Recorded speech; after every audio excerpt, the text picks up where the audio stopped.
கொஞ்ச நேரம் சும்மா இருக்கியா? என் பொண்ணோட வாழ்க்கை விஷயமா நான் பேசிட்டு இருக்கேன். எதுக்காக நடுவுல குறுக்க வந்துட்டே இருக்க நீ? இல்ல ருக்மணி, நீ அமைதியா தயவு செஞ்சு இசை எதுவும் சொல்லாதீங்க. இப்ப என்ன, நான் சொன்ன வார்த்தையில உங்களுக்கு நம்பிக்கை இல்ல, அததானே சொல்ல வரீங்க? உங்க மேல நம்பிக்கை எல்லாம் இல்லாம இல்ல சம்பந்தி. இந்த ஊர் உலகம் என்ன நம்பணும்னா வர்ஷினிக்கும் அசோக்குக்கும் தான் கல்யாணம் நடக்க போகுதுன்னு நாம தட்ட மாத்திக்கிட்டோம்னா இந்த வீட்டுல நிம்மதியாவும் உரிமையோடு நான் இருக்கலாம்ல சம்பந்தி.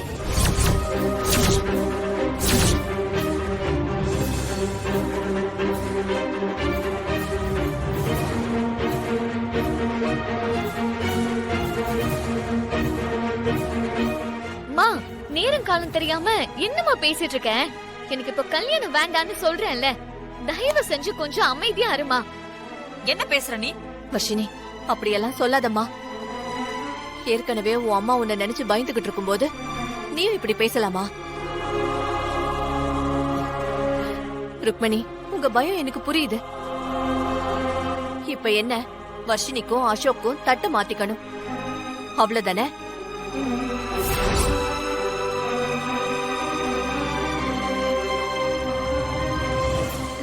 அத்தை, இவங்க எது புரியாம பேசுறாங்க. இவங்க பேசுறத நீங்க பெருசா எடுத்துக்காதீங்க. இல்ல வர்ஷினி, அம்மா கேக்குறதுல தப்பே இல்ல.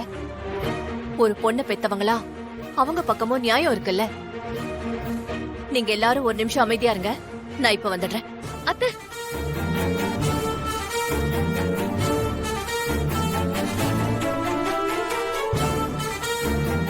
ஸ்ரீஜா, இசையும் தங்கச்சியையும் பாத்தியா? பார்க்கும்போது எவ்வளவு சந்தோஷமா இருக்கு பாவம்.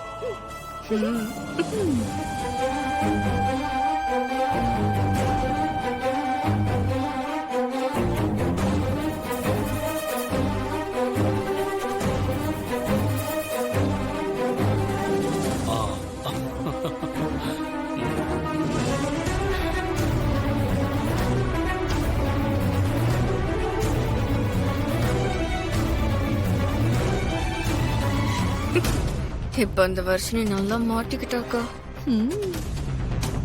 தட்டை மாத்திக்கிறதுக்கு நிச்சயதார்த்தம் வரைக்கும் போகணும்னு அவசியம் இல்ல. இது வெறும் தட்டு மாத்துறது மட்டும்தான். அப்புறம் அசோக்கு கண் பார்வை வந்ததும் மத்த விஷயத்த நாம முறைப்படி வச்சுக்கலாம். இப்போ உங்களுக்கு சந்தோஷமா இருக்கு மணி?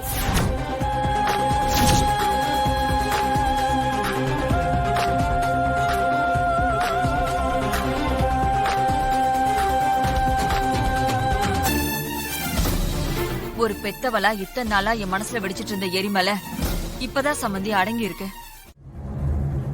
உள்ளுக்குள்ள ஒவ்வொரு நிமிஷமும் ஒரு மாதிரியாவே இருக்குக்கா. சில நேரம் நான் அழுறேன், சில நேரம் எனக்கே தெரியாம கோவப்படுறேன். என்ன நானே ஹேண்டில் பண்ண முடியாம தவிக்கிற இந்த கன்செப்ட் டைம்ல அம்மா திரும்பவும் இந்த கல்யாண பேச்சை எடுப்பாங்கன்னு நான் நினைக்கவே இல்லக்கா. எனக்கு புரியுது வர்ஷினி, ஆனா நீ இந்த கல்யாண விஷயத்த நினைச்சு டென்ஷன் ஆகாத. அத நாங்க பாத்துக்கிறோம்னு சொல்றேன்ல. அக்கா, எனக்கு ரொம்ப பயமா இருக்குக்கா.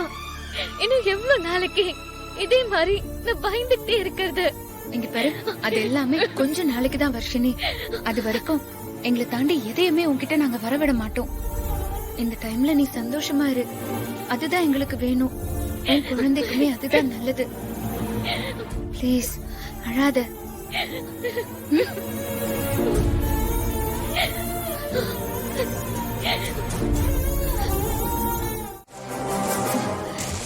ஸ்ரீஜா, இப்ப சொல்லு, அந்த வர்ஷினியை என்ன பண்ண போற? முதல்ல நாம பேசுறது யாருக்கும் கேட்காத மாதிரி டோரை க்ளோஸ் பண்ணிட்டு வரேன். இல்லனா எப்படியாவது இந்த விஷால் இதை கண்டுபிடிச்சிருவா. கொஞ்சம் இருங்க. சரி.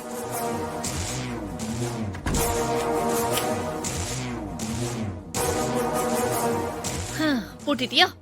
இனிமே ஒரு காக்காக்கு கூட கேட்க வாய்ப்பில்ல. இப்ப சொல்லு, என்ன பண்ண போற?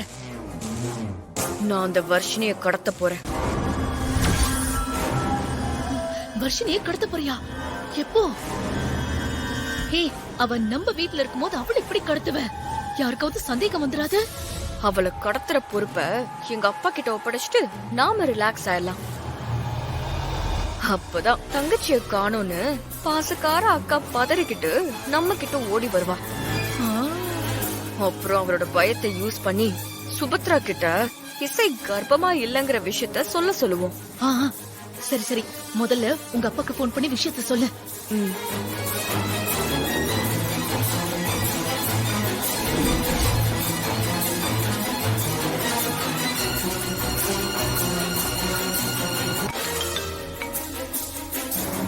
ஸ்ரீஜா, என்ன சொல்லுமா? அப்பா, இங்க இசைக்கு தீர்த்த தண்ணி குடுக்கற ஃபங்க்ஷன் நல்லா கிராண்டா ரெடி ஆயிட்டு இருக்கு. இந்த ஃபங்க்ஷன்ல எல்லாரும் முன்னாடியும் இசை அவ வாயாலேயே தான் பிரெக்னன்ட் இல்லங்கிற உண்மையை ஒத்துக்கணும்பா. அப்படி அவ சொன்னா சொந்தக்காரங்க எல்லாரும் அவளை காரி துப்புவாங்க. சுபத்ராவோட மானம் மொத்தமா கப்பல் ஏறிடும். இப்படி ஒரு பொய்ய சொல்லிட்டாளேன்னு சுபத்ராவுக்கு இசை மேல பயங்கர கோபம் வரும். அதெல்லாம் நடக்கணும்னா நாம முதல்ல வர்ஷினிய கிட்னாப் பண்ணணும்பா. அப்பா, அதுக்கு நீங்க தான் எனக்கு ஹெல்ப் பண்ணணும். என்னம்மா, வர்ஷினிய கடத்தணும் அவ்வளவுதானே? நான் பாத்துக்கிறேன். தேங்க்ஸ்பா. உங்க அப்பா என்ன சொன்னாரு? நீ ஃபீல் பண்ணாத, வர்ஷினி விஷயத்த நான் பாத்துக்கிறேன்னு சொன்னாருக்கா. அப்புறம் என்ன, உங்க அப்பாவே சொல்லிட்டாருல்ல. இனிமே நடக்க போறத நம்ம வேடிக்கை பாப்போம். அந்த விஷால் நம்மள எப்படி எல்லாம் வெறுப்பேத்தனா, இன்னும் கொஞ்ச நேரத்துல அந்த இசையோட மானம் கப்பல் ஏற போகுது. அப்ப என்ன பண்றான்னு நானும் பாக்குறேன். இன்னைக்கு சொந்தக்காரங்க முன்னாடி அவமானப்பட்டு தலை குனிய போற சுபத்ரா